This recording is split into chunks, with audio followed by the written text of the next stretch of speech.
study tips session, we're talking about test anxiety. Learning strategist Erin Chubb joins us to help us get through that anxiety during a test.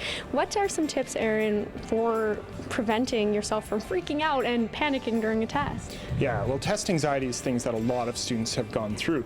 Self-reporting by students shows that it is something that affects 25 to 40% of students.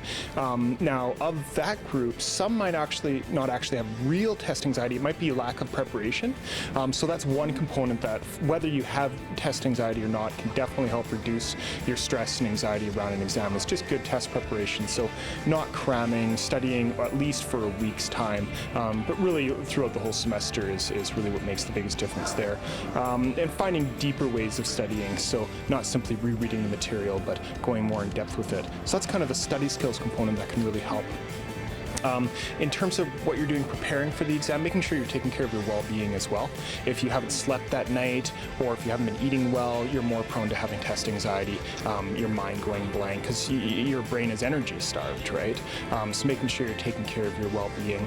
And I guess for those that have really serious test anxiety, often it comes down to a combination of study skills and going to talk to a counselor, or we have a behavioralist as well. So people who have test anxiety in other areas of their lives, social anxiety or what have you, talk to a counselor as well as a learning strategist about study skills, and the counselor about maybe your beliefs or your emotions going into that test, or behavioralist to come up with some behavioral strategies that you can use during the exam.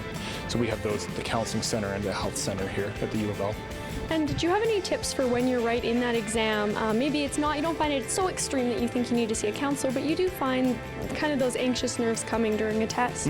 Absolutely. Probably the easiest thing, and it sounds cliche, but it's just taking a deep breath, stopping yourself, taking a deep breath, holding that breath down close to your belly, breathing out. That's going to get some oxygen to your brain. It's going to send some signals to your brain as well that you're not actually in danger.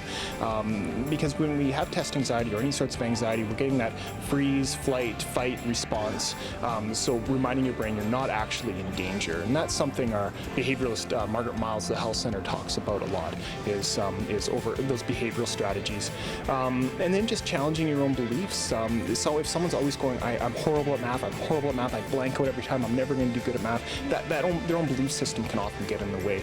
And it means, it's a combination of challenging those beliefs, coming up with some good strategies during the exam, taking a deep breath, and employing good study skills. So having a positive attitude when you come into the test, not going in thinking, I haven't studied, I'm going to fail. Exactly. And we don't want students to delude themselves into thinking they're going to do well if they haven't studied. But it's that combination, of having a positive attitude and studying.